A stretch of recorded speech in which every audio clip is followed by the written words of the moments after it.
आपकी माहाना आमदन क्या होगी? आपका क्या ख्याल? मैं जिंदगी में कोई सासा नहीं बनाया, मेरी इनकम ही नहीं थी मैं सासा बना सकूं। शाहिद खाकान अब्बासी कौन है? बड़ा मुश्किल सवाल है। कितनी मरतबा जेल गए हैं? मैं पहले दिन गिरफ्तार हुआ था 13 साजिश केस में। वैसे क्या हुआ था उस वक्त? मियाँ साहब ने आर्मी चीफ को बदल दिया। फोन भी आया था मियाँ साहब का, उनको कहा कि अब हुकूमत नहीं बच पाएगी। इतने ज्यादा काम करने के बाद फिर हाल क्या हुआ 2018 में? फॉर्म 47 आ गया। फिर आप इलेक्शन कैसे हार गए? कीमत अदा करनी पड़ती है ना। मैं अगर शहबाज शरीफ होता तो ना हारता। फिर आप नवाज शरीफ साहब का इस्तकबाल करने भी नहीं गए लाहौर, उधर जब जलसा हुआ उनका? मैंने उनको बताया कि वोट को इज्जत दो का बयानिया था ना, ये हम छोड़ रहे हैं, हम खत्म हो जाए। फैसला सुनने के बाद आपने क्या रद्द-ए-अमल दिया? मैंने कहा मुझे काबिल कबूल नहीं है। वज़ीर आज़म मान रहे हैं जी। आप और आपने कहा आप मुझे सबसे कबूल नहीं पूछ है। लें, क्यों कहा आपने? आप हर जंग नहीं लड़नी चाहिए। इमरान खान कैद में है तो अब ये सियासी इंतकाम है आपके ख्याल में? यार कैद में मैं भी गया हूँ ना, वो क्या था? मियां नवाज शरीफ भी गए, वो क्या था? शहबाज साहब गए, वो क्या था? ये हमारे मुल्क में एक तमाशा बना हुआ है। मेरे बारे में आज तक इमरान खान साहब कहते हैं बाजवा साहब ने किया था, बाजवा साहब कहते हैं इमरान खान ने किया था। आप इन छोटी छोटी बातों से जब तक बाहर नहीं निकलेंगे मुल्क नहीं आगे चलेगा। कुछ माह के लिए आप वज़ीर आज़म बने पाकिस्तान, उसी दौरान में फैजाबाद धरना भी हुआ। फैजाबाद धरना था, मैंने मुकम्मल तौर पर धरने को इग्नोर किया। आज आपको दोबारा मौका मिल जाए एस्टेब्लिशमेंट की मदद से प्राइम मिनिस्टर बनने का, तो बन जाएंगे? सर मैं स्टडी मदद से कभी जिंदगी में कुछ नहीं बना। बिस्मिल्लाहिर्रहमानिर्रहीम। फ़र्क फुड़ाई शो में खुश आमदीद। आज हमारे मेहमान हैं साबिक वज़ीर आज़म पाकिस्तान और कन्वीनर हैं अवाम पाकिस्तान पार्टी के शाहिद खाकान अब्बासी साहब। इनकी सियासी ज़िंदगी, वज़ारत उज़्मा का दौर और ये नई पार्टी का ख्याल क्यों आया है और ये पाकिस्तान के अवाम के लिए कितनी बेहतर है अवाम पाकिस्तान पार्टी, तो सारी बातें आज के पॉडकास्ट में करेंगे। बहुत शुक्रिया। पहले तो आपने वक्त दिया और काफ़ी मुश्किल रही आने में। आज वो फॉग की वजह से आपको पता ही है, आपको बहुत तकलीफ हुई। चले तो शाहिद खाकान अब्बासी साहब, शाहिद खाकान अब्बासी कौन है अगर आपसे यही पूछा जाए तो आप अपने बारे में क्या सोचते हैं? यानी किस तरह से आपको याद रखा जाए, आपके दिल में है कि यार मुझे इस तरह से सोचा जाए मेरे बारे में तो वो अच्छा लगता है ना बंदे को? ये बड़ा मुश्किल सवाल है अपने बारे में कुछ कहना, लेकिन मैंने कोशिश की है कि ज़िंदगी में कुछ कंट्रीब्यूट आदमी कर सके, कुछ दे सके ज़िंदगी में। और सियासत ऐसा काम है कि इसमें आप जितना करें कम है और जितना करेंगे तो तनकीद ज़्यादा होगी जी। आप पर हर किस्म की उंगलियां भी उठेंगी और इसमें कुछ लोग शोहरत तलाश करते हैं, कुछ पैसा तलाश करते हैं, लेकिन मेरी कोशिश ये रही है कि कोई ऐसी जगह हो जहाँ मैं कुछ कर सकूं मुल्क के लिए, इलाके के लिए, जो भी मेरी जिम्मेदारी। ये पहले दिन से ये सोचती जब आ रहे थे सियासत में?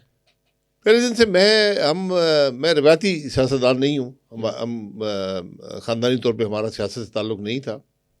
मेरे वालिद एयरफोर्स के अफसर थे, फिर उन्होंने कारोबार में गए, फिर नॉन पार्टी इलेक्शंस आए 84-85 में, तो उन्होंने उसमें हिस्सा लिया।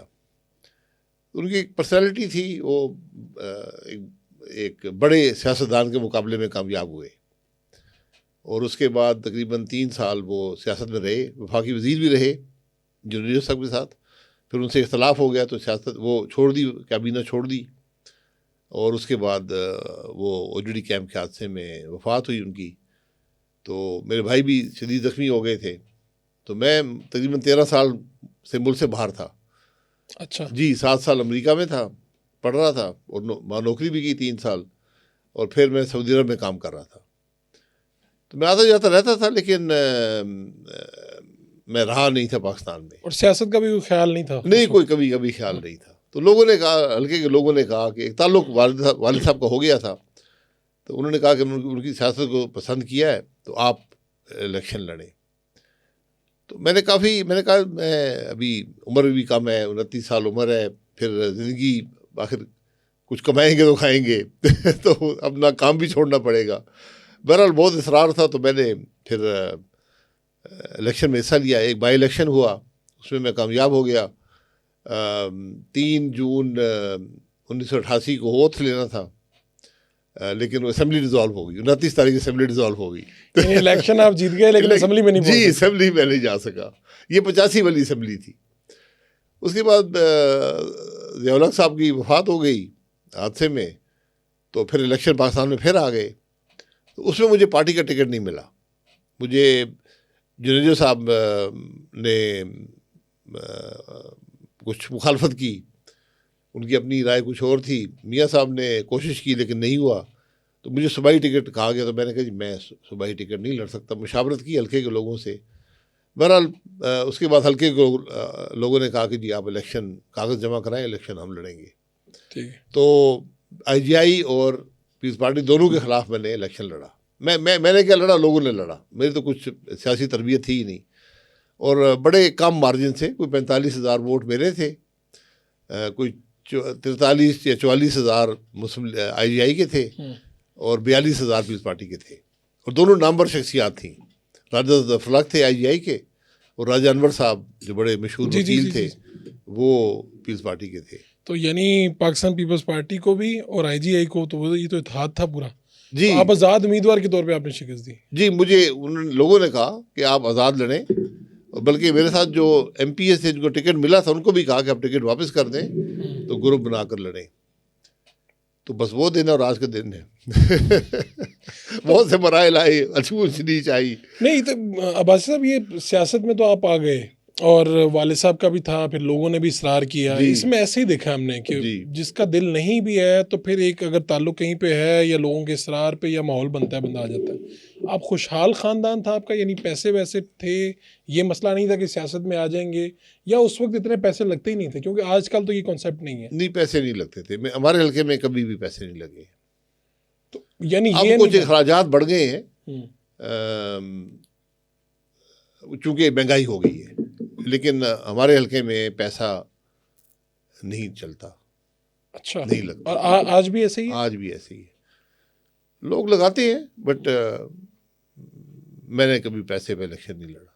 ठीक है। तो यानी ये परेशानी नहीं रही कभी भी कि भाई इतने पैसे जी होने कि चाहिए? पैसे नहीं है, या पैसे नहीं, मैंने कभी किसी से पैसे मांगे भी नहीं। और लेकिन लोग खुद खर्चा करते हैं, ये हमारे हल्के की बड़ी एक ख़ास बात है। बाकी इलाकों खास शहरी हल्कों में इन्वेस्टर्स होते हैं, जी होते हैं, जो बिल्कुल बाद में आपसे काम करवाते हैं। हमारे ये रिवाज नहीं है। लोग खुद ही प्यार मोहब्बत लोग में खुद ही दफ्तर खोल लेंगे।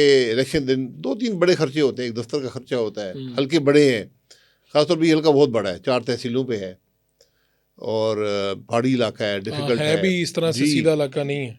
तो लोग खुद ही दफ्तर खोल लेते हैं, इलेक्शन दिन गाड़ी के बंदोबस्त खुद कर लेंगे। जैसे मैंने लाहौर में इलेक्शन लड़ा तो मैं हैरान हो गया कि यहाँ पर जो पोलिंग एजेंट होता है वो भी पेड वर्कर होता है।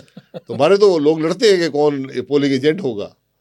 यानी ये मुआवजे वाला तो कोई नहीं, सोच ही नहीं, वो एक बड़ी सादत की बात समझी जाती है कि फलाना आदमी पोलिंग एजेंट होगा। अच्छा, ये बताइए कि नवाज शरीफ साहब से आखिरी मुलाकात कब हुई और पहली मुलाकात कब हुई?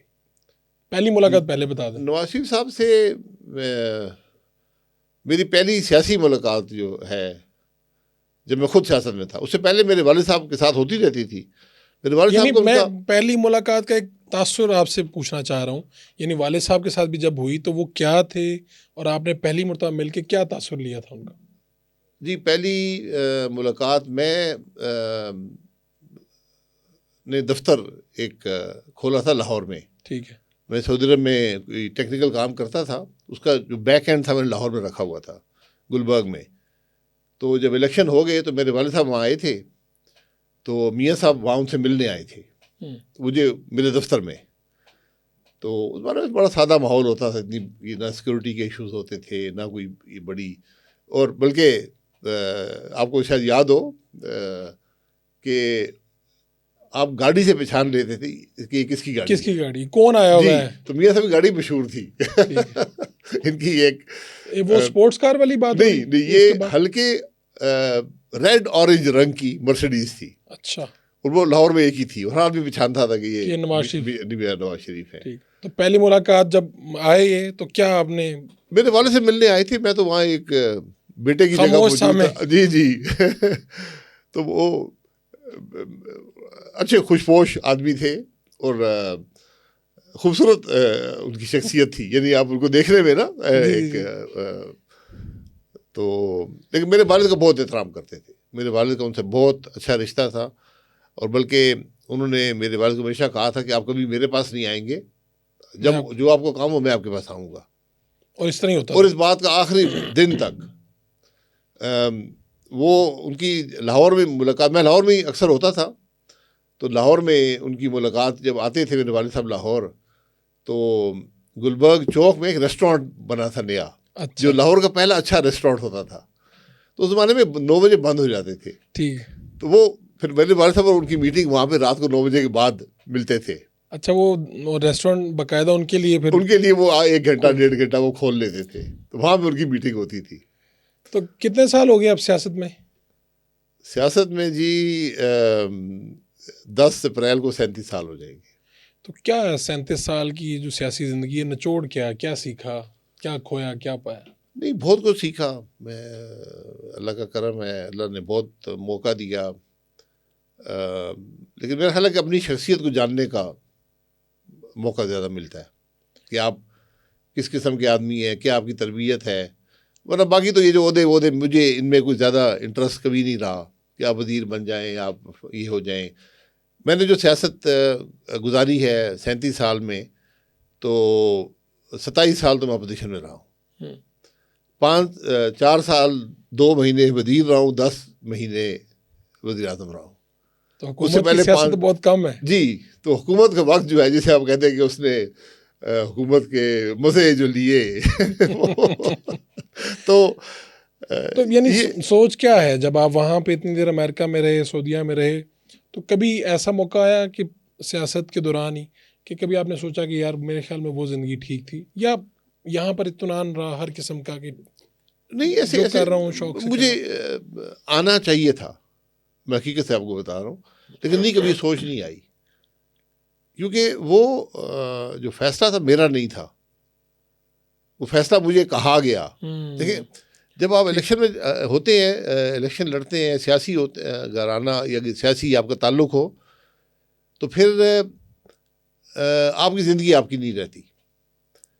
तो मेरे पास ये चॉइस थी, मैं उसको समझता था कि मैं उस में हिस्सा नहीं, मैं ना लूँ, मुझे ज़बरदस्ती तो नहीं करवा सकते थे, लेकिन अगर मैंने वो ना किया तो फिर मैं उस वापस मुझे वो कबूलियत नहीं होगी हल्के में। वो एक बहुत बड़ा ताल्लुक था वालिद साहब का लोगों से, तो मैंने कहा उसको निभाना चाहिए। तो बहरहाल ये बेहतरीन फैसला है बहुत।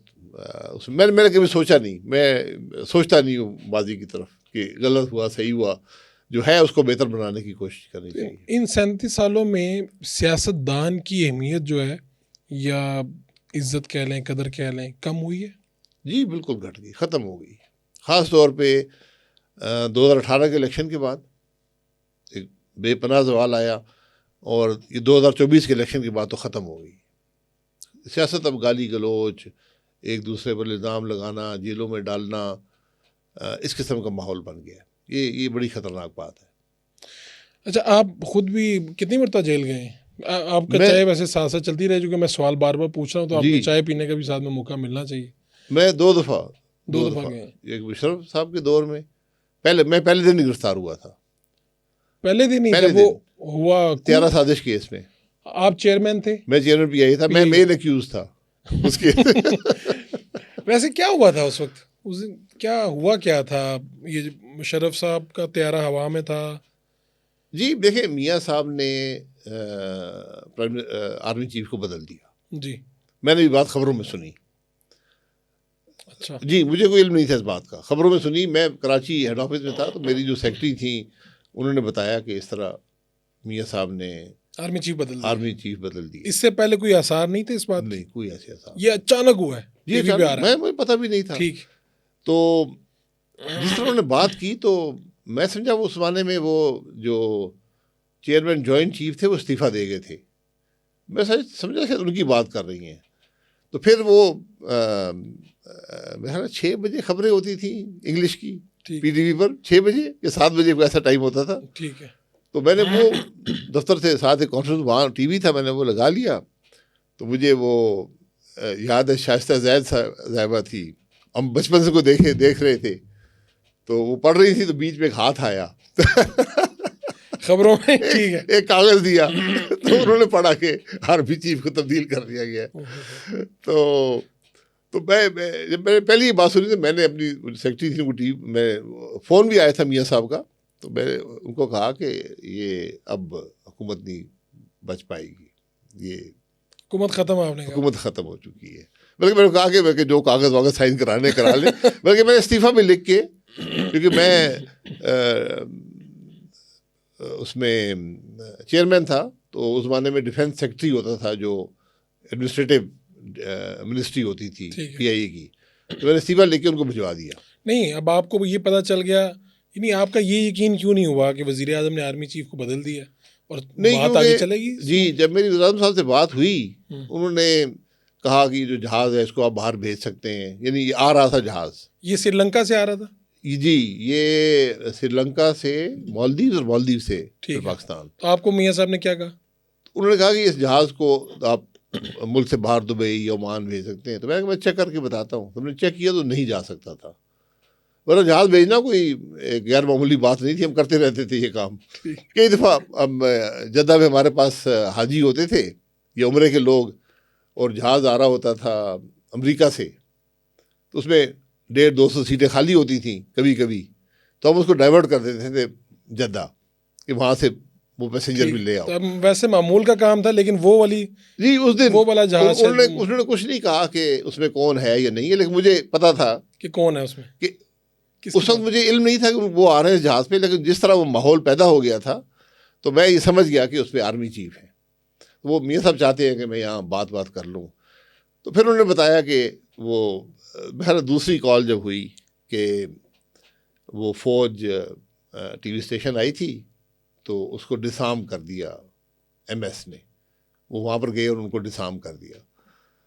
तो चूँकि हमारा सारी फ़ौज का बैकग्राउंड है हमारे ख़ानदान में, तो मैं समझ गया कि अब जब फ़ौज खुद तो नहीं आती, अफसर खुद तो नहीं आए थे, तो फ़ौज ने एक फ़ैसला कर लिया है।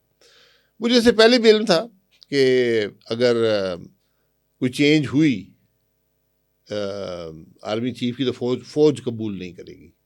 क्योंकि आपका मुशर्रफ साहब के साथ वास्ता भी था, कोई ताल्लुक वास्ता भी था, और गपशप भी रही है। जी नहीं, मुशर्रफ साहब से मेरा बराह रास्त नहीं था, लेकिन वो एक पैदा हो गया, क्योंकि उनके जो समधी थे मेरे बहुत दोस्त थे। तो जब शादी हुई बच्चों की, मुशर्रफ साहब के बेटे थे और उनकी बेटी थी, तो उस दिन मैं और उनके समधी और पहली मुशर्रफ साहब से मुलाकात वहीं पर हुई। तो बहुत थोड़े से लोग थे, तो रसूमात हो रही थी, तो हम बैठे रहे 2-3 घंटे एक टेबल पर। उस वक्त ये कोर कमांडर थे और रिटायर हो रहे थे चंद हफ्तों में। तो उसके बाद वो चीफ बन गए, तो मेरी उनसे मुलाकात नहीं हुई। तो एक दिन मीटिंग थी PM हाउस में, तो मैं भी आया हुआ था उस मीटिंग में। तो मैं अंदर जा रहा था, वो बाहर निकल रहे थे अपने, तो मुझे उन्होंने देखा तो मेरी तरफ आ गए और मुझे बाजू पकड़ लिया। उनको नाम भी मेरा याद था, हालांकि एक ही मुलाकात हुई थी। उन्होंने कहा कि आपने मिले ही नहीं है, आप कहाँ पर हैं, मिला करें। मैंने कहा जी आप आर्मी चीफ हैं, मैं आपसे आप, तो उन्होंने कहा नहीं मेरा आपसे ताल्लुक़ है एक और रिश्ता है जो आपको पता नहीं है। तो मैंने कहा वो कौन सा रिश्ता है? अब वो सारे जो उनके साथ लोग थे, उनके स्टाफ और बाकी जो जनरल हजरात थे, वो बड़े परेशान थे कि भाई ये क्या बातचीत कर रहे हैं। थोड़ा हम वही बाहर खड़े हुए थे पोर्च में। दूसरा रिश्ता कौन सा निकला है? जी, उन्होंने बताया कि मेरे एक चचा थे, मेरे वालिद के एक ही चचा थे, तो वो उनसे 16 साल उम्र में कम थे। तो मेरी वालिदा ने उनको, उनकी परवरिश में काफ़ी उनका रोल था।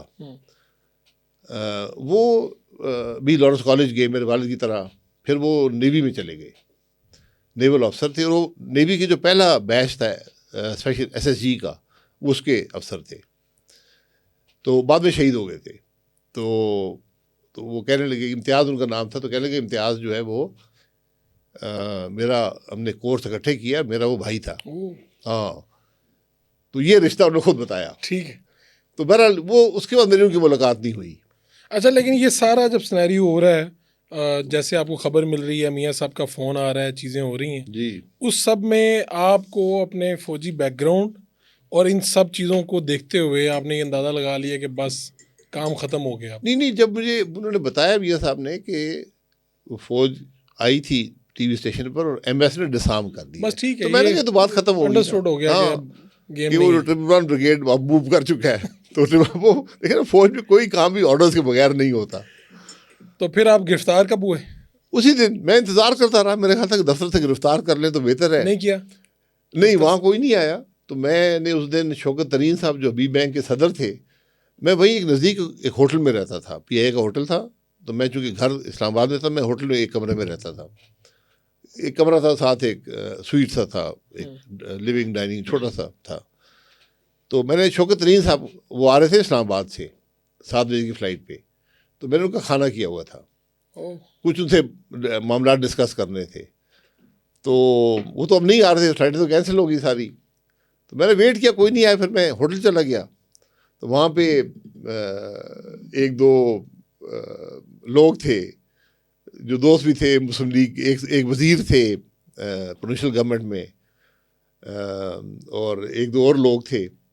वो आ गए कि क्या हो रहा है बताएं। मैं कहा यार मुझे कुछ नहीं पता। तो जो खाना था तो वो खाना लगा दिया, और मैं कहा अब खाना खा लेते हैं। तो हम खाना खा रहे थे तो वो आ गए जी गिरफ्तारी। गिरफ्तारी। तो मैं उन्होंने बड़ी मेहरबानी की, उन्होंने कहा आप खाना वाना खा ले। फिर तो मैंने बैग एक छोटा सा पहले पैक कर लिया था। आपको अंदाजा था कि अब इस जी जी गेम के जी बाद जी, मैं भी अंदर हूँ? जी जी जी जी। बल्कि मुझे उस दिन एक बड़ी, मैं आपको ये जिंदगी में सबक होते हैं। वहाँ एक साहब थे कराची में, तो उनका कुछ काम था, ये उससे बहुत पहले की बात है, साल एक पहले की बात है। तो वो काम मेरे से वाकफियत नहीं थी, मेरे पास आ गए, मैंने कर दिया, बिल्कुल ठीक काम था। तो वो उस दिन आ गए, तो उनके कुछ जानने वाले थे जो ये लॉन्चें होती है ना जो चलती हैं दुबई, जी ठीक। बाई गिरी वाली भी और दूसरी जो गुड्स लेकर जाती हैं, तो वो दोस्त उनका वो काम करते थे। तो उन्होंने कहा जी मैंने एक लॉन्च तैयार कर ली है, तो आप आ जाए। तो आप चले जाए।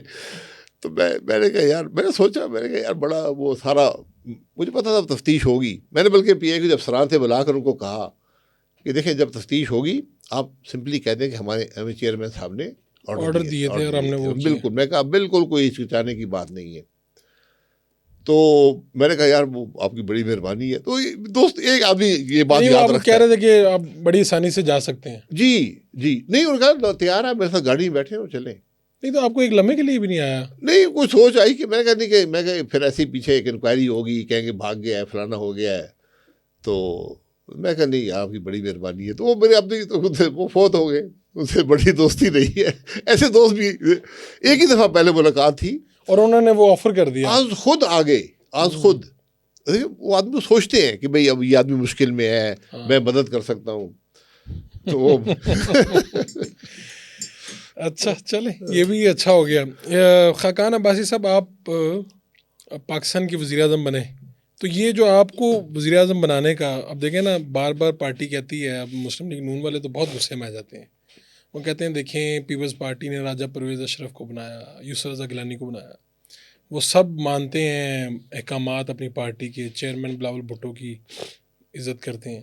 तो शायद खाकान अब्बासी साहब जो हैं वो मरीम नवाज़ को शायद वो कबूल नहीं थे, इस तरह से उन्होंने कबूल नहीं किया था उन्हें, या उनकी जो लीडरशिप नहीं आ रही थी उसको कबूल नहीं किया।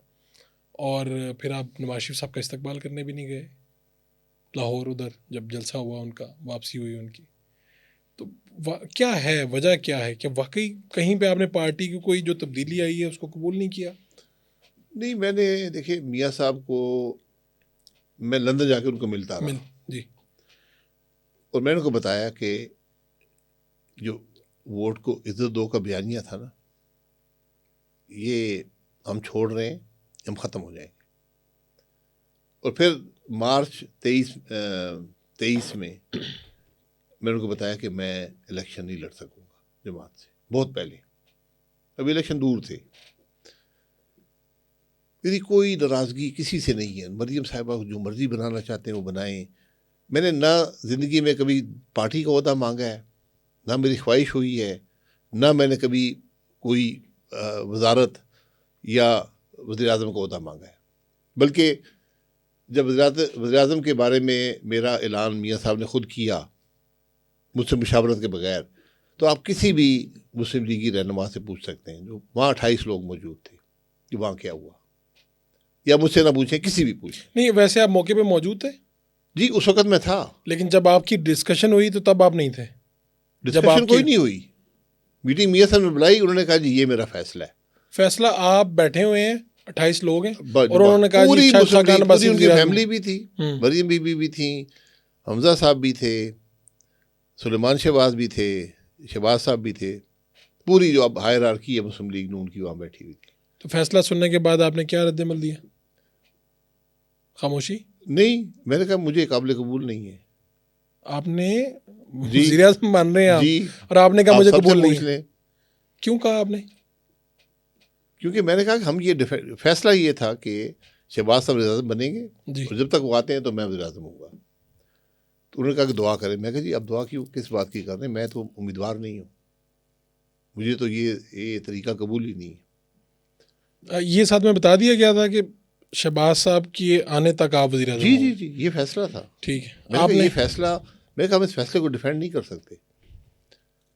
और वहाँ काफ़ी फिर मियाँ साहब चले गए कमरे से उठकर, काफ़ी वहाँ पर बहस भी हुई इस बात पर। तो और मैंने जो सबको, बाकी रहनुमा थे वो आपसे क्या कह रहे थे? उन्होंने आप मुझसे कहा कि आपने बहुत ज़्यादती की है, मियाँ साहब को नाराज़ कर दिया है, वो पहले ही प्रेशर में है। मैं कहा देखिए बात ये है कि हम कैसे इस फैसले को डिफेंड करेंगे कि 186 MNA में से कोई भी 10 महीने प्राइम मिनिस्टर बनने के काबिल नहीं है। तो इस पर वहाँ काफ़ी बहस हुई। बहरहाल वो अब ये उनसे किसी और से सवाल कर लें, जो भी मुस्लिम लीग के टॉप की लीडरशिप है। उसके बाद मियाँ साहब वापस आए तो उन सब ने कहा कि अब फिर ये बात मियाँ साहब को बताएं। फिर मैंने सारी बातें मियाँ साहब को बताई जो मैंने पहले की थी। मैंने कहा जी ये वजूहत है, इसलिए मैं नहीं बनना चाहता। मैं नहीं बन सकता, ये गलत है। मैं इस बात को कबूल नहीं कर सकता, हम इसको डिफेंड नहीं कर सकते। तो बहरहाल मैंने कहा अब मैंने बात कर दी, अब आप फैसला कर लें। ये मेरी राय है और आप जी, फैसला। ठीक है। तो मियाँ साहब ने मुझे देखा, उनकी लुक ये थी कि भाई ये मतलब शहबाज साहब नहीं बनेंगे। ठीक, यानी आंखों से ही आप कम्युनिकेशन जी, तो मुझे उन्होंने, तो मैंने पूरी तरह एक मुश्किल रिलेशनशिप थी, फौज ने मैं निकाला था, जुडिशरी भी साथ मिली हुई थी, मुश्किल हालात थे, हुकूमत तोड़ दी गई थी। एहसन इकबाल साहब वज़ीर दाखिला थे आपकी, मेरे ख्याल जब कैबिनेट नहीं, दोबारा वो बनी। बाद में, वो मेरी कैबिनेट में बने। आपकी कैबिनेट जी, में उससे बने। पहले नहीं थे। तो एक ऐसा टाइम भी था कि वो इस्लामाबाद कोर्ट में उनको जाने नहीं दे रहे थे, तो उन्होंने कहा मैं जी। वज़ीर दाखिला हूँ, तो वो जी। रेंजर वाले जाने नहीं देते थे आगे। ये जी, वो आपकी उससे शायद पहले, शायद उसके बाद हुआ या पहले हुआ, ऐसा कुछ मतलब हुआ था, ऐसा वो बता वाकया रहे थे हुआ मीडिया था। पे, जी जी, मैं वज़ीर दाखिला हूँ, जी जी, रेंजर वाले जाने नहीं दे रेंजर रहे। ने रोक लिया था, हाँ। रोक लिया था। तो अच्छा, ये सारी बात है। शहबाज साहब वाला जो था, इसका मतलब है दरमियान में कोई राय ये भी आई, खबर ये भी थी कि जी बेगम कुलसूम नवाज ने कहा कि भाई आपका नाम, शायद उन्होंने कहा कि वज़ीर आज़म बने। मुझे इस बात की नहीं है, मैं, आप किसी से पूछ लें, मैं जमात में हमेशा आखिरी बेंच पे बैठने वाला आदमी था। मैं कभी ना बाजार में 26 साल बाद वजीर बना था पार्टी में। वैसे ये नजर करम आप पे आई कैसे, यानी इसका कोई ये बाद में आपने ये मियाँ साहब का फैसला है। देखिए, मैं मियाँ साहब से मेरा एक रिश्ता है, एक इज्जत का रिश्ता है। ना मैंने उनसे कभी कोई चीज़ मांगी किसी किस्म की, हत्ता कि मेरा नहीं ख्याल मैंने कभी उनसे टाइम भी मांगा हो, सवाई जब वो लंदन में थे। वो फिर मुलाकातें कैसे होती थी लंदन में? नहीं, लंदन में वैसे उससे पहले रूटीन में उन्होंने बुलाया तो मैं गया, और नहीं बुलाया तो मैं नहीं गया। खुद कभी नहीं कहा तो कि मैं आप मिलना चाहता मुझे हूं। याद नहीं पड़ता है, अगर उनको याद हो तो कह सकते हैं, मुझे याद नहीं पड़ता। तो ये जो अब आपका वाला ये कुछ माह के लिए आप वज़ीर आज़म बने पाकिस्तान, तो उसी दौरान में फैज़ाबाद धरना भी हुआ? जी जी, नहीं मैं तो बन गया ना। हाँ जी। मुझे मियाँ साहब ने नॉमिनेट किया, मैंने अपनी वजाहत कर दी, उसके बाद मैं बन गया जी। और मेरा ख्याल है कि जितना मैंने जमात को और मियाँ साहब को और उनको सबको डिफेंड किया, शायद कोई नहीं कर सकता था। टूटी हुकूमत थी।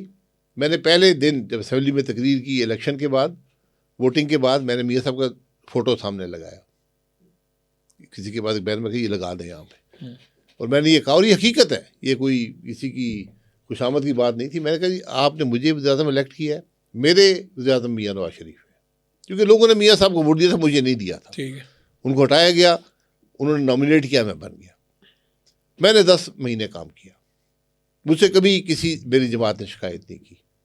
और आपके 10 माह पे मियाँ नवाज शरीफ साहब खुश रहे? उन्होंने कभी किसी बात को, बल्कि उन्होंने हमेशा इस बात का इजहार किया कि आपने, तो इस दौरान पार्टी को भी डिफेंड उनसे मुशावरत रहती थी? जब उन्होंने चाहा तो मुशावरत हुई। मैंने शायद या- उनसे एक दफ़ा उनसे मुशावरत की थी 10 माह में? 10 माह में। तो जो अहम फैसले अगर हुए हैं तो आपने खुद ली अपनी मर्जी जी, उन्होंने मुझे इख्तियार दिया हुआ था। जबरदस्त। अगर उसमें कोई बात होती थी वो, लेकिन मेरा नहीं ख्याल कि एक आध बात के अलावा कभी उन्होंने बीच में कोई। तो फैजाबाद धरना क्या था? आप तो वज़ीर आज़म पाकिस्तान थे, किसने करवाया, ये कौन था होते पीछे? रहते हैं, ये होते रहते हैं, हमारे मुल्क का हिस्सा है। इस्टेब्लिशमेंट फैजाबाद थी इसके धरने से कोई पीछे? क़यामत नहीं आई। आप देखें, आप हर जंग नहीं लड़नी चाहिए, ठीक है, ठीक है। ये छोटे छोटे मामलात इस्टेब्लिशमेंट बारबुल में करती रहती है। पता चल जाता है जी कि जी, ये कौन कर रहा है, अंधे को भी पता क्यों होता करवा रहा है। ठीक है, क्यों करवा रहा है बाद में पता चलता कहीं जाके, नहीं वही पता होता पता है। चल जाता। हाँ। लेकिन आप वही, आपकी वाली राय ये है कि हमें आपको हर जंग नहीं लड़नी। फैजाबाद धरना था, मैंने मुकम्मल तौर पे धरने को इग्नोर किया। नहीं, आप टीवी ये वो जलाओ गिराओ ये वो देख रहे हैं, कुछ नहीं देखते थे आप? सर कौन सा जलाओ गिराओ, क्या हो रहा था? जो सड़क बंद थी, सड़क बंद थी, हाँ, उसके अलावा कुछ भी नहीं था। धरने में कुछ लोग जान से भी गए थे? नहीं उस वाले में नहीं, उससे बाद वाले में गए? वो शायद उससे पहले एक धरना हुआ था। धरने में सड़क बंद रही, कितने दिन बंद रही? सड़क कभी खुलती थी, कभी बंद, 6-8 दिन। मैंने उसको मीडिया में तो बड़ा शोर था। सर शोर पैदा किया जाता है ना। तो आप क्या नहीं, आप वजीर आजम के तौर पे आपको कोई रिपोर्ट्स आती थी, चीजें आती थी, किस सर तरह रिपोर्ट की जरूरत ही नहीं है। मैंने कहा छोड़ो इसको, खुद ही तंग यानी आगे आपके पास खुद ही जो- तंग आगे चले जाएंगे। आपके पास जो चीज आती थी आप इग्नोर कर देते थे इस धरने के वाले से? क्या है सर, और काम थोड़े हैं मुल्क के कि धरने के। भाई मुझे पता है धरना कौन करा रहा है, क्यों करा रहा है, कैसे करा रहा है, ठीक है। तो कभी आपके दिल में ख्याल नहीं आया कि उस वक्त के आर्मी चीफ को बुलाया जाए, उससे पूछा जाए कि यार मसला क्या है? मेरी उससे डिस्कशन हुई, मैं होती रहती थी, मुशावरत होती रहती थी, मेरा उनका अच्छी रिलेशनशिप थी। हालांकि उन्होंने हमारी हुकूमत को तोड़ा था, भेजा था जी, लेकिन उसके बावजूद एक वर्किंग रिलेशनशिप थी मुल्क के मामलात पर। बाजवा कभी साहब से कभी आपने पूछा वैसे किस बारे में? इस ये धरने क्या सीन है क्या नहीं नहीं? मैं क्यों पूछूं उनसे? उन्होंने कभी खुद भी नहीं बताया?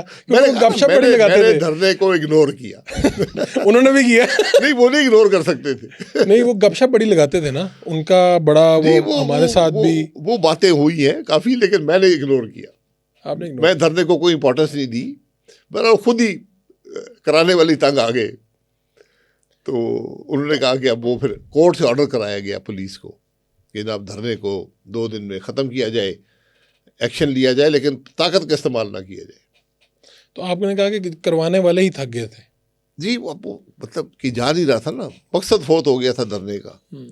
हमने वो प्रेशर कबूल नहीं किया जो धरने से बिल्ड होना चाहिए था। और ये वाली पॉलिसी अच्छी है कि आप कहते हो कि भाई ठीक है? ठीक है, हमने उसको एक ये तरीका है मैनेज करने का, हर इशू को मैनेज करने का तरीका होता है। आप कह रहे हैं कि अगर मैं उस पर अग्रेसिव होता या रद्दमल देता तो शायद वो और बढ़ता काम। मेरे पास कोई सबूत नहीं था कौन करा रहा है, पता मुझे भी था, करने वालों को भी पता था, करवाने वालों को भी पता था। तो यानी कोई ऐसा लम्हा नहीं आया कि आप बेबस थे? नहीं बेबसी, आप इंजॉय कर रहे हैं? देखिए बेबसी आप किस चीज़ को कहते हैं?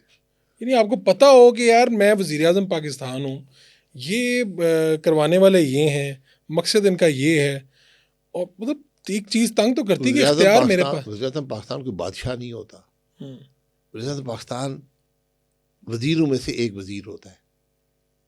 थोड़े वो जो कैबिनेट को चेयर करता है, ये उसकी ताकत होती है। उसकी ताकत कैबिनेट है, उसके मुंह से निकला हुआ लफ्ज़ नहीं है। जो उसके मुंह से लफ्ज़ निकलता है वो कानून नहीं बनता।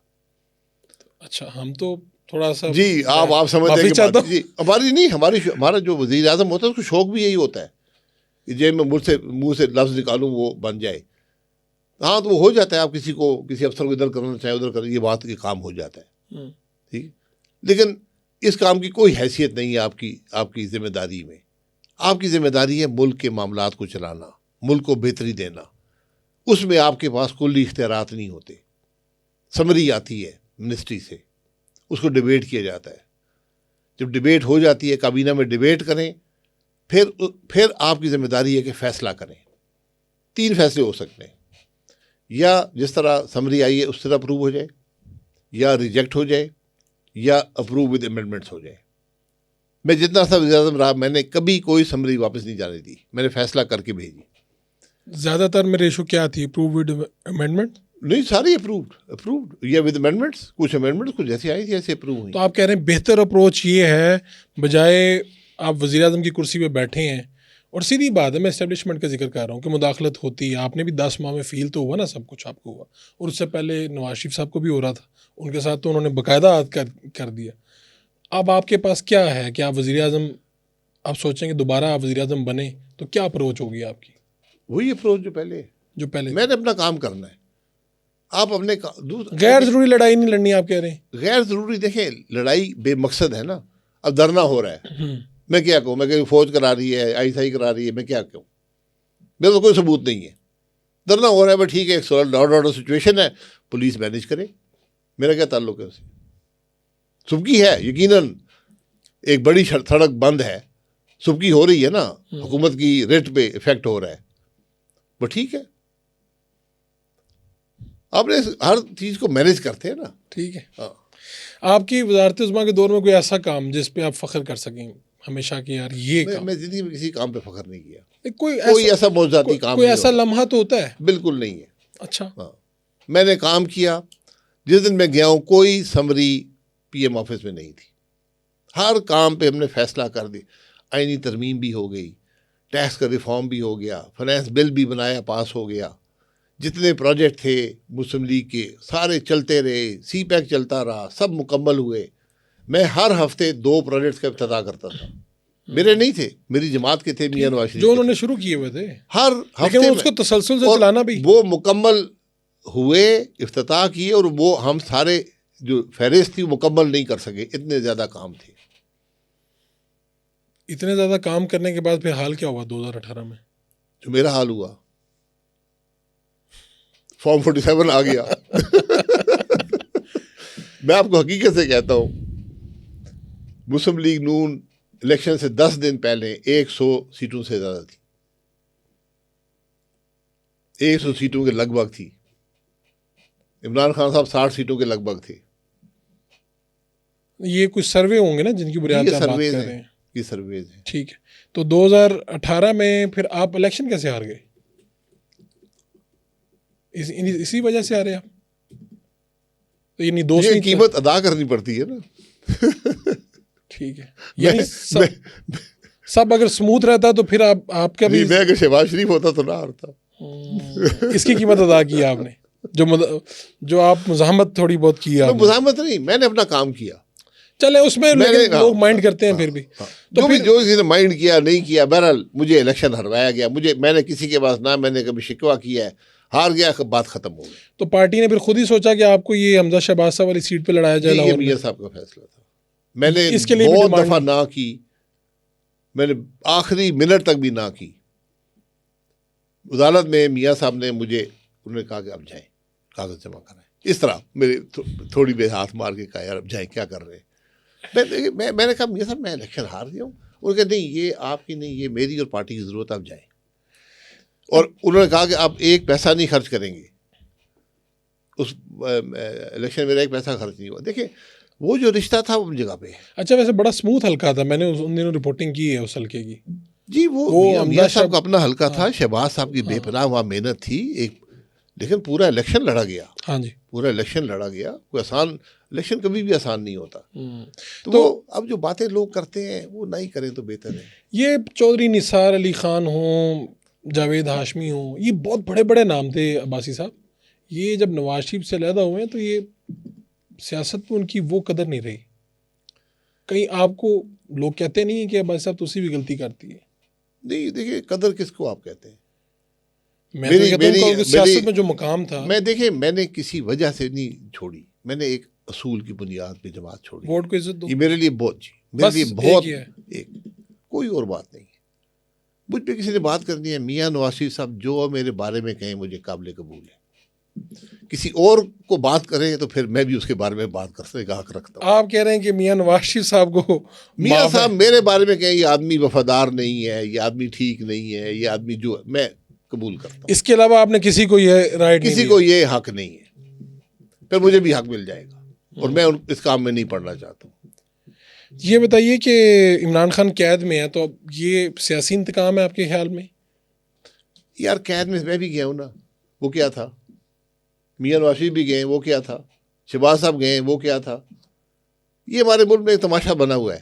तो आप सबको पता नहीं चल रहा कि असल काम कौन करवा रहा है, कैद में आप सर, लोग सबको इस्तेमाल हो रहे सबको हैं। पता होता है। मेरे बारे में आज तक इमरान खान साहब कहते हैं बाजवा साहब ने किया था, बाजवा साहब कहते हैं इमरान खान ने किया था। मुझे उससे गर्ज नहीं है, ना मुझे कोई उससे नाराज़गी है। ये आप इन छोटी छोटी बातों से जब तक बाहर नहीं निकलेंगे मुल्क नहीं आगे चलेगा। तो मैंने वज़ीर आज़म रहा, मैंने काम किया, मुझे पार्टी ने इलेक्शन लड़वाया, मुझे कोई शौक़ नहीं था, मैंने उसका हक अदा किया। किसी से पूछ लें, वो जो अपोजिशन थी उसमें मेरा भी कुछ किरदार था, जो इमरान खान की अपोजिशन थी। उसके बाद हुकूमत बनी, मैं उसका हिस्सा नहीं बना, फिर भी मैंने काम किया शहबाज शरीफ साहब के लिए, 13 महीने काम किया। जब आप यानी किसी वजारत पे भी नहीं मैं थे? वजारत पे नहीं था, तब भी आप काम जितना कर रहे मैंने उसमें मेहनत की मैंने कभी नहीं की थी, लेकिन हुकूमत फैसले कोई नहीं करती थी। तो फिर 13 महीने बाद कहा मैं अब काम नहीं कर सकूँगा, और मैंने मियाँ साहब को बता दिया कि मैं अब इलेक्शन नहीं लड़ सकूँगा। तो आपके पास क्या चॉइस थी? यानी आप सिर्फ यानी सियासत से अलहदा हो जाते, आपने इलेक्शन नहीं लड़ा, पार्टी शार्टी बना ली? मैंने कहा मैं पार्टी से इलेक्शन नहीं लड़ूंगा। जब इलेक्शन आए तो मैंने कहा मैं इलेक्शन ही नहीं लड़ूंगा, क्योंकि मैं ये नहीं चाहता था कि हल्के, मैंने मुस्लिम लीग नून बनाई थी हल्के में, कि लोग ये कहें जी अपने इलेक्शन के लिहाज में लोग मेरे पास आए कि जी आज़ाद लड़ लें, ये कर लें, वो कर लें। निसार साहब क्यों अलहदा हुए वो बेहतर जानते हैं, अपने जावेद आसिफ साहब क्यों अलहदा हुए वो बेहतर जानते हैं। मैं एक बात जानता हूँ कि आज मेरे पास कोई ओहदा नहीं है, मैं पार्लियामान का मेंबर नहीं हूँ, ना मैं वज़ीर हूँ, लेकिन जो आज मुझे अल्लाह ने इज़्ज़त दी है ज़िंदगी में कभी नहीं दी। ये मैं कह सकता हूँ। यानी ये तो फिर आप बात है ना कि अवाम के पास जा रहे होंगे तो आपको वो फील आ रही है। जी मैं जाता हूँ, हर रोज़ जाता हूँ। तो आप कह रहे हैं अभी मैं थिंक फेस्ट में गया था, महल पूरा हॉल अलहमरा में भरा हुआ था। आप कह रहे हैं इतनी इज्जत तो वज़ीर आज़म पाकिस्तान बन के शायद मिली हो? नहीं, वज़ीर आज़म पाकिस्तान की क्या इज्जत होती है। ज़बरदस्त। आप PIA के चेयरमैन भी रहे हैं, आपकी एयर ब्लू भी आपकी अपनी है? एयर ब्लू मैंने एक कागज़ के टुकड़े से बनाई, मैंने बिजनेस प्लान लिखा, मैंने पैसे रेज किए, मैंने बनाई, लेकिन मेरे पैसे थे नहीं, इसलिए उसकी अक्सरियत जो है वो दूसरों के पास है। बनाए यानी पब्लिक लिमिटेड कंपनी माइंड आपका था पीछे? जी, सारा कॉन्सेप्ट मैंने लिखा, मैंने बनाई, मैंने उसको बनाया, फिजिकली मैंने बनाया, उन लोगों की मेहरबानी मुझ पर एतमाद किया, उन्होंने पैसे दिए, लेकिन मेरे पास आज भी कोई 20% के लगभग है। पब्लिक लिमिटेड कंपनी बनाई मैंने, प्राइवेट नहीं बनाई। तो वो तो अब कामयाब एक वेंचर है ना जी बिल्कुल, जिसकी मिसाल दी जा सकती है। जी बिल्कुल। तो भाई साहब फिर PIA क्यों नहीं कामयाब हो? PIA हुकूमत का काम नहीं है कारोबार करना, इस वजह से नाकाम है। जी हुकूमत बस नहीं चला सकी, बैंक नहीं चला सकी, टेलीकॉम नहीं चला सकी, फर्टिलाइज़र नहीं चला सकी, सीमेंट नहीं, सब कुछ आपने बेच दिया। एयरलाइन तो दुनिया का सबसे मुश्किल कारोबार है। मैंने PIA चलाई ना, मैंने 2.5 साल PIA भी चलाई, हुकूमत से एक पैसा नहीं लिया, लेकिन मैंने उस वक्त हुकूमत को बता दिया था कि आप इसको बेच दें या इसमें बहुत हैवी इन्वेस्टमेंट चाहिए, ये इन्वेस्टमेंट करें या इसको बेच दें, ये 5 साल बाद नुकसान में जाएगी। तो इतनी 2-3 दहाइयों पहले आपने ये बात कर दी? जी मैंने रिकॉर्ड है, मैंने कंसल्टेंट हायर किए, दुनिया के सबसे बेहतरीन सेबर अमेरिकन एयरलाइंस के कंसल्टेंट थे, पाकिस्तान आकर उन्होंने काम किया, उन्होंने पूरा प्लान बनाया, उन्होंने कहा ये आपके हालात हैं, अगर आप इन्वेस्टमेंट नहीं करेंगे तो फिर ये नुकसान होने शुरू हो जाएंगे, और वो नुकसान उसी तरह हुए। और आज हुकूमत पाकिस्तान का $5 अरब जो लगा PIA के अंदर, वो 2004 के बाद लगा, जो आज खसारा है हुकूमत पाकिस्तान, ये मामूली खसारा नहीं है। तो अब जब आप वज़ीर आज़म बने, मेरे ख्याल तब तो शायद काम बहुत ज़्यादा थे, या उस अरसे में आपके पास ये चीज़ नहीं आई? नहीं, मैं देखिए उस वक्त पहले कोशिश हो चुकी थी इन बातों के लिए पॉलिटिकल कंसेंसस क्रिएट करना। स्टील मिल और इसकी बात चलती थी, उसमें मैं इन्वॉल्व हुआ था एज अ वज़ीर, और हमने सिंध गवर्नमेंट को कहा था कि आप ₹1 में स्टील मिल ले लें। ₹1 में? ₹1 में। फिर क्या हुआ? तो उन्होंने पूछा कि ये जो खसारा है वो किसका है? मैं कहा खसारा हमारा है। फिर पूछा ज़मीन का? मैं कहा ज़मीन आपकी है। ₹1 में स्टील मिल? ₹1 में, बल्कि हमने कहा था PIA भी ले ले, PIA भी ले ले, मजाक में। अब हकीकत, और मैं कहा मजाक में था, मैं सीरियस।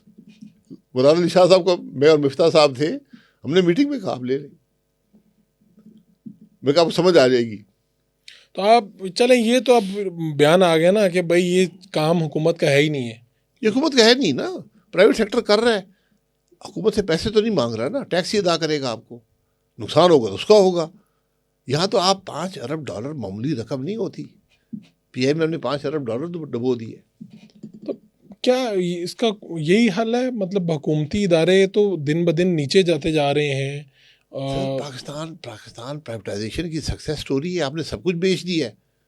आपके पास क्या रह गया है? पीआई रह गया है, रेलवे रह गया है, हाँ जी। और ये जो डिस्ट्रीब्यूशन कंपनीज हैं, डिस्ट्रीब्यूशन कंपनीज आज 3 खरब रुपए की मकरूज आपको कर चुकी हैं, 3 खरब रुपए की।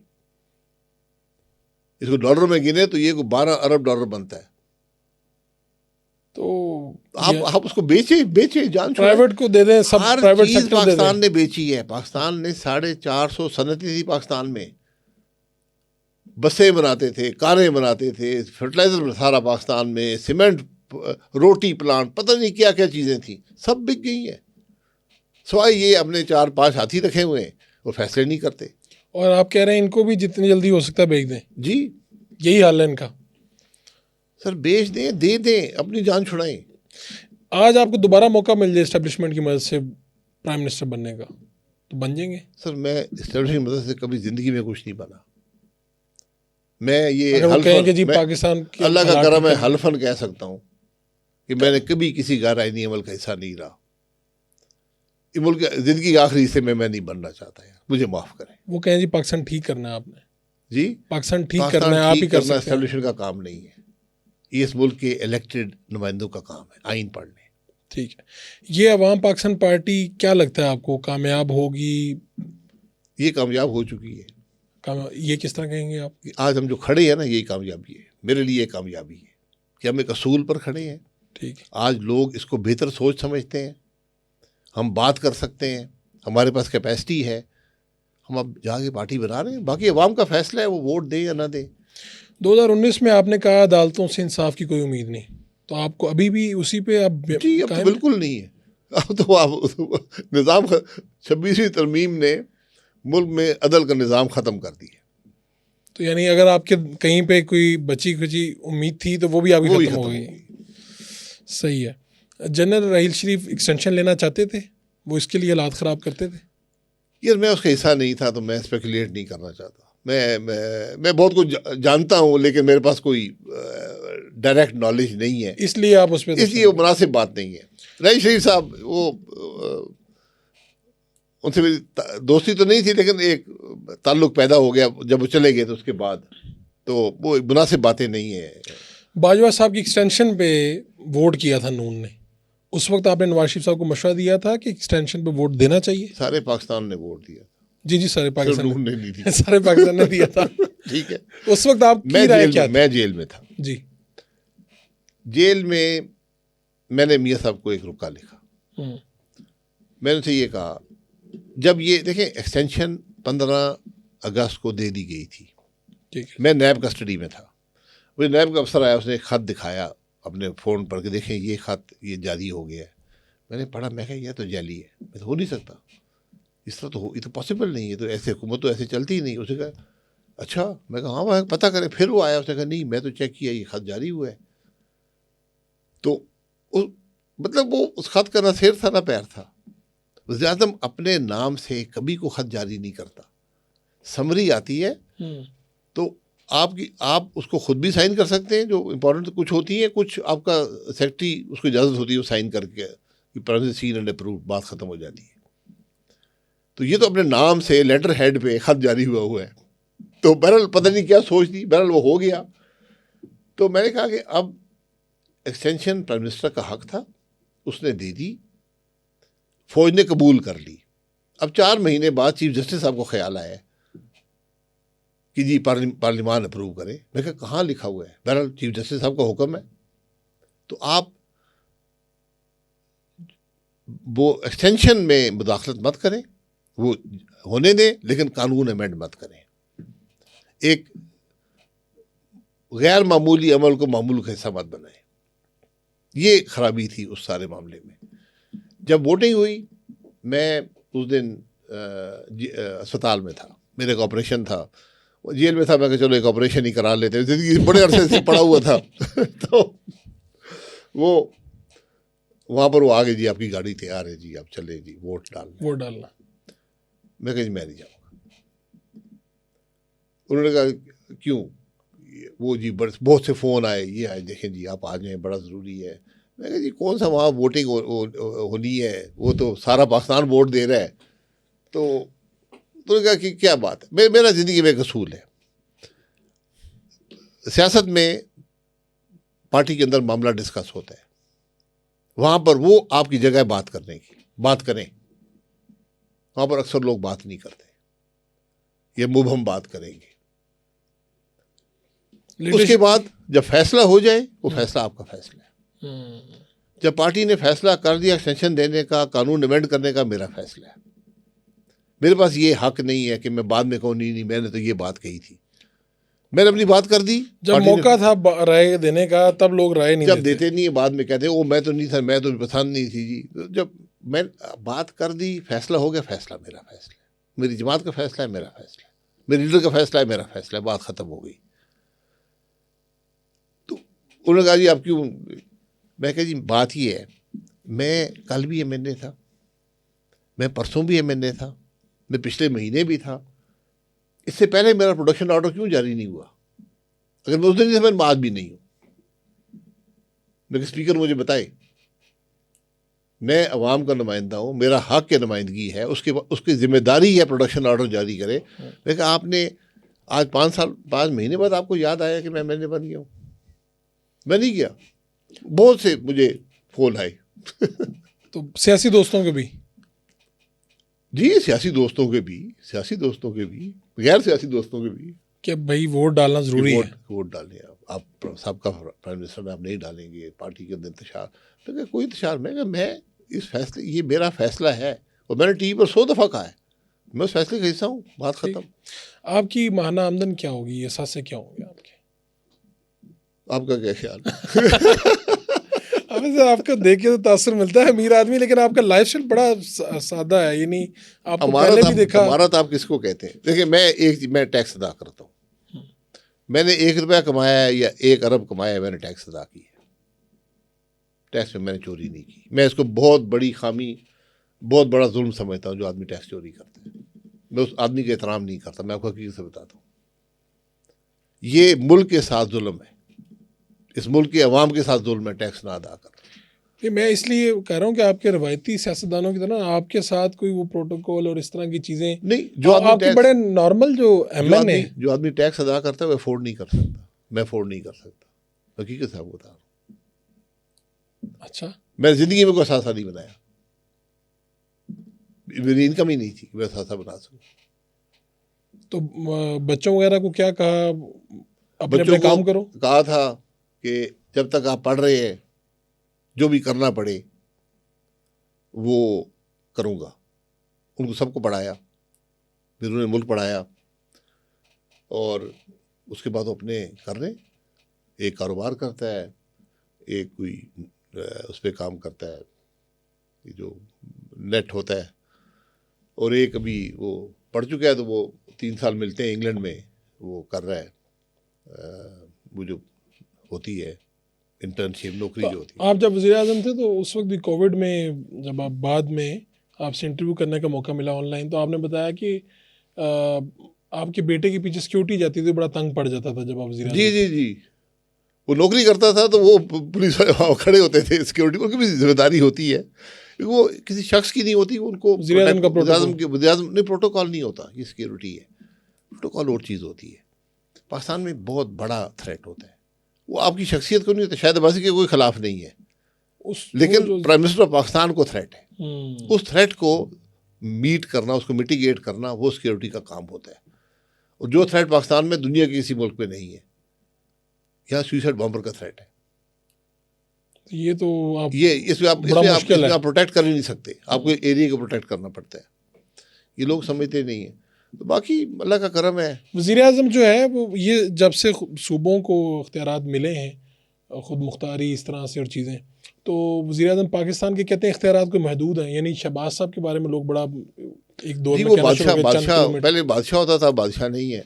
पहले भी नहीं था लेकिन समझता था, अब उसके पैसे भी नहीं है। यानी आप कह रहे हैं कि अभी वो सूबों के पास ज़्यादा अब आ गया। जी 18वीं तरमीम के बाद पैसे सूबों के पास चले जाते हैं। पहले प्राइम मिनिस्टर के पास पैसे होते थे इख्तियार, बांटने के वही लिए। इख्तियार था बेसिकली। हम इनको इख्तियार समझते हैं ना कि कितने पैसे किसी को बांट देंगे। उससे पहले प्राइम मिनिस्टर को इख्तियार होता था प्लॉट देने का, तो वो मियाँ साहब ने ख़त्म कर दिया था 1990 में प्लॉट देने का। और उसमें फिर वो ये प्रॉब्लम पैदा हुआ था। मुझे उसकी पूरी तफसील याद नहीं है, लेकिन कोई तस्हीर भी कर सकता है कि ये जो टीम थी क्रिकेट टीम, ये जब वो 92 का वर्ल्ड कप जीत गई तो उनको बात हुई कि प्लॉट दिया जाए। पता लगा पीएम ने इख्तियारात ही ख़त्म कर दिए, अब प्लॉट कहाँ से देंगे। तो फिर पता नहीं उनको क्या किया था, शायद पंजाब में इख्तियार था, पंजाब में प्लॉट शायद देने पड़े थे, दिए थे या पैसे दिए थे, कुछ ऐसा काम हुआ था। तो आप बार बार ये कह रहे हैं 2024 में धांधली हुई, 2018 में ज़्यादा हुई, 24 में ज़्यादा हुई, ये तो बहस आगे निकल जाएगी जी। लेकिन लोग कहते हैं जी इस दफ़ा जो हुआ पाकिस्तान की तारीख में कभी ऐसा नहीं। सर धांधली 1 सीट की हो या 100 सीटों की हो, धांधली होती है। आपने इलेक्शन की असूल की नफ़ी कर दी है, आपने आइन तोड़ दिया है, आप फिर कैसे मुल्क को चलाएंगे, कैसे चलेगा। तो अब आपको कोई लगता है कोई ऐसा मौका, कोई ऐसी शख्सियत, कोई बात कि अब ये जितना भी है, यानी सीधा कहा जाता है एस्टेब्लिशमेंट का अपना एग्रेशन है, खान साहब की अपनी चीज़ें, आपको लगता है कि मामला संभल जाएंगे किसी तरीके से, मुज़ाकरात? यार वो तय कर लें आपस में, उनके मामलात हैं, तय कर लें। मुल्क इन चीज़ों को मुतहम्मल नहीं हो सकता। मुल्क का क्या कसूर है, इस मुल्क के अवाम का क्या कसूर है। अगर खान साहब का कोई मसला एस्टेब्लिशमेंट से या उनका मसला है खान साहब से, वो आपस में तय कर लें। ये जुल्म है कि आप इस मुल्क के 24 करोड़ लोग एक इख्तलाफ की वजह से सफ़र कर रहे हैं, मुल्क नहीं चल रहा। मैं हैरान हूँ, मुल्क की कोई बात करता ही नहीं है, ना हुकूमत करती है ना अपोजिशन करती है। अपनी मेरी छोटी छोटी बातें हैं। आप खुद पायलट भी हैं? जी मैं इंशाल्लाह अगले साल 50 साल हो जाएंगे।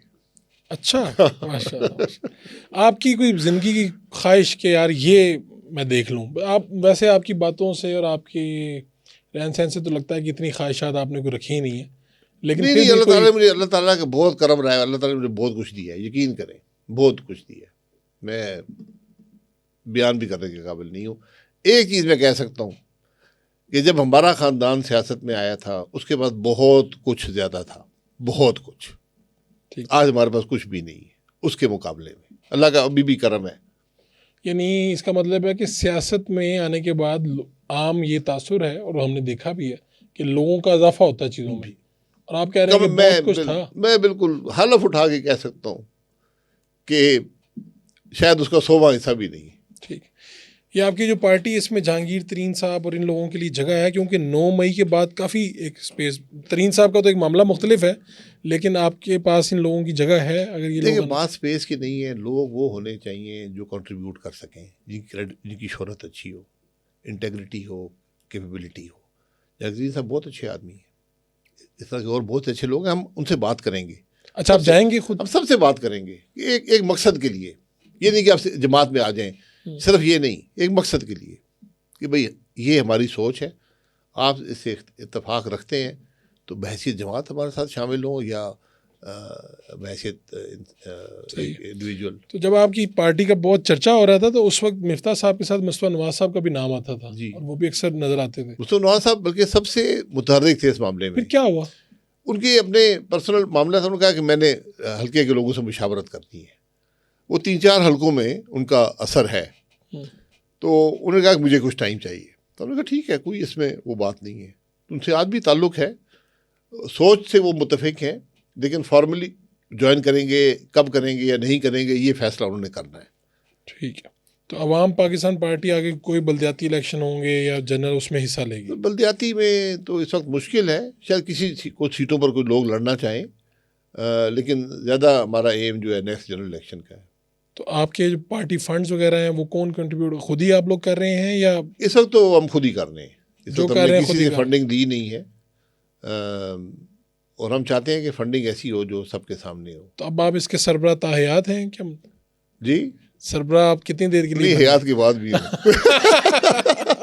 वो एक हमें तो ये है कि यहाँ पे पार्टी का जो सरबराह बनता है वो रहता है या उसका बेटा आता है बेटी आती है आगे। हमने लिख दिया है कॉन्स्टिट्यूशन में कि 2 टर्म से ऊपर कोई आदमी किसी ओहदे पर नहीं रहेगा। और कितनी 2-3 देर की साल की टर्म है? टर्म, 3 साल की टर्म है। 3 साल की टर्म है, यानी आप मैक्सिमम जिस ओहदे पे हैं 6 साल ही रह सकेंगे जी, इसके बाद रिप्लेस इसके बाद हाँ। चलें जी, ठीक है। कोई बात आप आवाम से कहना चाहते हो, कोई दिल की बात कोई? नहीं, दिल की बात कोई नहीं है। मैं सिर्फ बात यह है कि सियासत को हमें समझने की ज़रूरत है। सियासत के बगैर मुल्क नहीं चलते, सियासतदान के बगैर मुल्क नहीं चलते। जितने ही मुल्क में जर्नैल ज़रूरी हैं और जज ज़रूरी हैं और बिजनेसमैन ज़रूरी हैं, उससे ज़्यादा मुल्क को सियासतदान चाहिए। बिल्कुल ठीक है। लीडरशिप सियासतदान ने देनी है। दूसरी बात आइन की है। आइन अगर किसी को पसंद नहीं है, सब बैठ जाएं, उसको उसमें तरमीम कर लें। आपने रातों रात तरमीम की है ना। मज़ीद भी ये मुमकिन नहीं है कि इख्तियार किसी के पास हो और ज़िम्मेदारी किसी और की हो। ये मुमकिन नहीं है कि मैंने एक हलफ उठाया हो आइन के तहत, अल्लाह को हाजिर नाज़िर जानकर, और मैं उसको तोड़ रहा हूँ और फिर मैं तो ये रखूँ कि मुल्क चलेगा। इस तरह होता नहीं। तो ये कुदरत के निज़ाम के खिलाफ है। एक आप कोई कह रहे हैं ज़ाब्ता है ना एक कि इसके इस तरह मुल्क चलाना है, ज़ाब्ता है। तो जब आप उसी को नहीं मानेंगे तो फिर काम आप बदल लें। अगर आपको उसमें कोई मुश्किल पैदा हो रही है, बदल लें। जुडिशरी को मुश्किल है, बदल लो। एग्जेक्टिव को बदल ले, फौज को है बदल लो। कंसेंसस से बदला जाता है ना, कि सब इस बात में इत्तेफाक करते हैं कि हाँ ये इख्तियार जुडिशरी के पास होगा। जैसे अभी हमने तरमीम की है, इसने इम्बैलेंस कर दिया सारे मामले को। ये अब अदल का निज़ाम नहीं चलेगा, क्योंकि आपने उनसे पूछा ही नहीं कि भाई आपका क्या ख्याल है। हम ये इतनी बड़ी तरमीम जो आइन की रूह से मुतसादिम है करने जा रहे हैं, आपने कर दी। इसलिए ये 24 करोड़ लोगों का मुल्क है, कुछ उसका ख्याल रखें। आप यकीन करें। बहुत बहुत शुक्रिया आपका शाहिद खाकान अब्बासी साहब, बड़ा अच्छा लगा। उम्मीद है लोगों को पसंद आया होगा। फिर इंशाल्लाह मुलाकात होगी। अल्लाह हाफ़िज़। शुक्रिया।